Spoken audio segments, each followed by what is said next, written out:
Quem vai decidir isso é quem entende de uma forma pragmática. 10 horas 5 minutos, o governo lançou ontem o programa do novo mercado de gás, que vai reunir medidas para reduzir o preço do gás natural.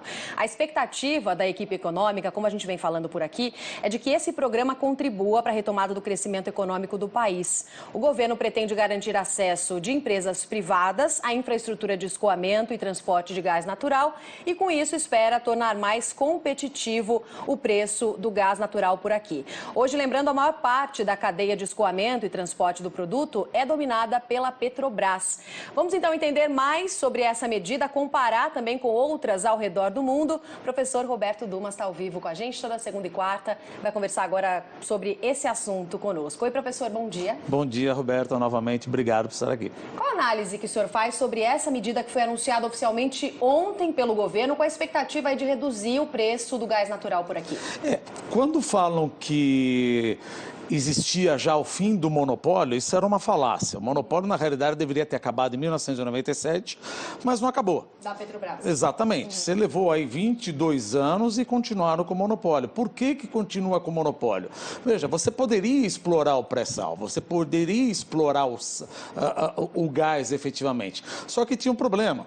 A Petrobras, ela é responsável por 77% de toda a produção de gás do Brasil, controla 100% da importação de gás, tem 20 das 27 distribuidoras, ou seja, ela é praticamente monopolística, monopólio de toda a distribuição, transporte e opera todos os dutos do Brasil. Mas o que isso tem a ver com o preço?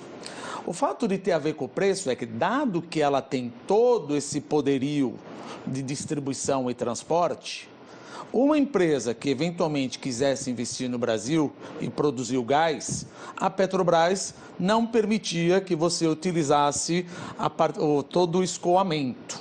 Então, para você usar o escoamento, o que a Petrobras dizia? Olha, venda o gás para mim. Então, a Petrobras servia-se como uma intermediária, ou seja, colocando um preço a mais na cadeia, isso encarecia.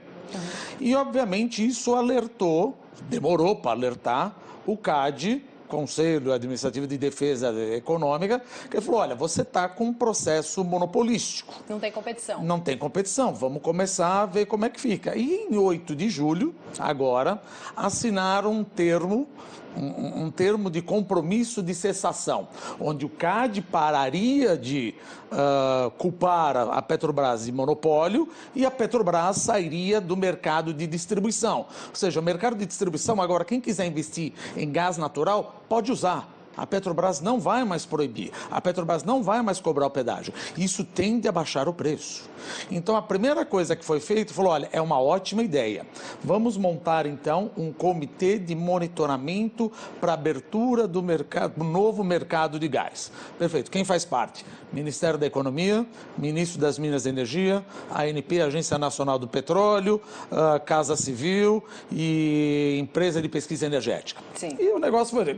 E o que você espera com uma coisa dessa? Primeira coisa que você espera é a Petrobras está abrindo mão de todos os ativos de distribuição e duto, porque a única maneira, que aliás essa possibilidade de abrir mão foi o que o CAD pediu, falou, olha, eu paro de te investigar por tuas atividades monopolísticas, só que você tem que abrir mão dessa exclusividade de transporte e permitir que outros players utilizem o teu transporte. Olha, veja como o preço vai baixar.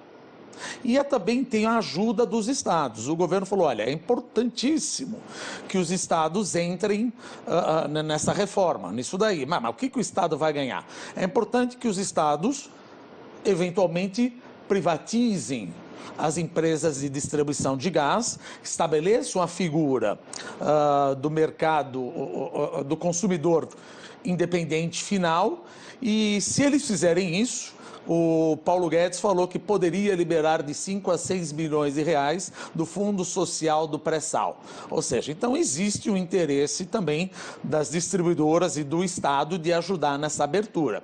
Segundo ponto que a gente chama é que o que você espera de resultado? Obviamente que isso vai trazer mais empresas para cá.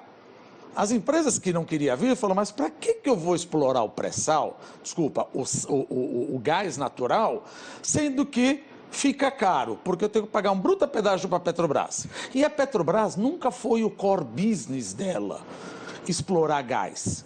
Ela pegava o gás, mas o que ela queria mesmo era o petróleo. Ela pegava o gás, mas como não queria o gás, ela queimava ou reinjetava novamente. Então você não tinha essa produção. Não era o grande interesse. E quem queria produzir não poderia transportar. Então ficou numa coisa, não, mas você pode. Mas no final das contas não pode usar para transportar, então virou um monopólio. Então a hora que quebra isso daqui, obviamente que teremos investimento muito maior agora na exploração de gás. E tem um outro ponto que eu acho bacana, que eu acho que na minha humilde opinião é uma visão nova que a gente poderia trazer, que é a necessidade, a urgência que o governo está olhando a urgência de monetização dessas reservas de gás, que eu acho que isso aí é um ponto. Em que sentido, professor? O que é a monetização de gás? É transformar esse dinheiro. Por quê? Se você pegar a China ela é dependente 70% de importação de petróleo. Ela depende de importação de petróleo de quem? Do Irã.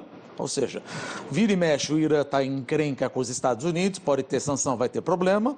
Depende do Iraque, que a segurança é terrível. Depende do Sudão, que vira e mexe, está sempre em guerra civil. Depende da Venezuela, que obviamente, dado o problema econômico que está lá, não consegue produzir. E o que é pior, você depende do petróleo do Oriente Médio e eventualmente pode vir os Estados Unidos, que garante o transporte desses cargueiros petroleiros, falou, olha, não vou garantir mais. Então, a legitimidade do Partido Comunista Chinês repousa, obviamente, na possibilidade dele ter energia, petróleo. Como ele não tem petróleo, ele falou, então vamos investir em energia renovável. E o que eles fizeram? Eles investiram bilhões de dólares, em energia renovável. E só para você ter uma ideia, no ano passado, a capacidade de produção de painéis solares atingiu 51 gigawatts, que foi o dobro do que o mundo poderia produzir em 2010. Aí que você começa a fazer a conta. No momento que a China começa a fazer painel solar à torta e à direita e exportar, e o preço desse painel solar caiu 80% nos últimos 5 anos, corre um sério risco de daqui a pouco o painel solar, célula fotovoltaica e eventualmente eólica, ser mais barato fazer uma empresa de energia elétrica, distribuição de energia elétrica usando o sol ou o vento ao invés do sal. Então o governo deve estar falando, gente, vamos correr. Sim. Vamos correr, porque nesses 10 anos veio a China que está produzindo um monte de painel solar. Vem os Estados Unidos que descobriram como se explora o gás de xisto através do fracking. E nós ainda estamos discutindo sobre o pré-sal? Corre, porque tem aquela valha máxima que a gente sempre diz. A idade da pedra não acabou com o fim das pedras.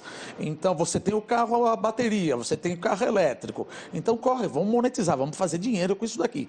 Então é isso também que deve estar por trás dessa medida. Porque deixar a Petrobras só com isso daqui não é o interesse dela, então vamos abrir o mercado. Outro ponto, no momento que você abre o mercado, você atrai outros players. Você atrai outros players, eles podem investir, obviamente que você vai ter mais competição, essa competição tende a reduzir o preço. Ou seja, o preço hoje está 14, 15 dólares. No Japão, que importa gás da Rússia, está 8 dólares. Nos Estados Unidos, está 3,3 dólares. Então é difícil você falar, não vai reduzir, vai ficar de 14 e vai para 15. Talvez não vá para 8, mas começa a ir para 10, para 9, e isso o que ajuda? Isso é obra de infraestrutura, que é justamente, agora entrando na economia, que é justamente o que o Brasil precisa. Se você juntar com a parte do fundo de garantia, você está indo no curto prazo aumentando o consumo. Mas esses programas do novo mercado de gás, você está aumentando a capacidade produtiva do país, fazendo investimento em infraestrutura para não ter e correr o risco de ter o velho voo da galinha. O que é isso? Pá! Peguei todo o meu dinheiro do fundo de garantia todos os anos, só que eu não tenho capacidade produtiva. Então é importante que a capacidade produtiva, investimento em infraestrutura, vá indo para que todo mundo vá para o céu. Porque se você não tem capacidade produtiva, a hora que aumenta o consumo, isso ou gera inflação ou gera fragilidade externa. Mas essa liberação mais baixa, se de fato for de R$500, ela consegue impactar a capacidade produtiva? Não, os R$500, o objetivo maior é aquela coisa, é urgência urgentíssima. Porque muita gente discute o seguinte, especialmente a construção civil. Falou, olha, para que você vai distribuir R$500? Porque no momento que você distribui esses R$500, nós estamos falando 30 bilhões hoje, 12 bilhões ano que vem. Isso você vai tirar de habitação popular. E o que mais gera emprego é construção civil. Ninguém nega.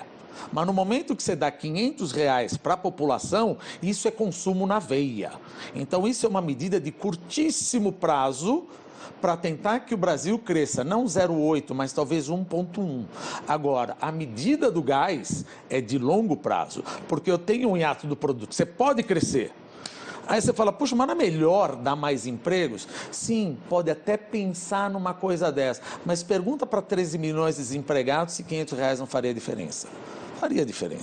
Faria diferença para a economia, e é o que eu digo, é óbvio, ter emprego também é bom, mas isso suscitaria mais emprego no ano que vem. No ano que vem, talvez o Brasil já comece a decolar mais, esse ano que está perigoso. Então você precisa uma coisa chamada urgência urgentíssima, liberar os R$500 de contas ativas e inativas para que o consumo vá e eu ainda tenho um hiato, uma capacidade para correr. E a capacidade? O mercado de gás é um deles, que eu começo a aumentar investimento em infraestrutura. Tá certo. Professor, obrigada pela participação mais uma vez com a gente. Até segunda-feira. Muito obrigado, eu que agradeço.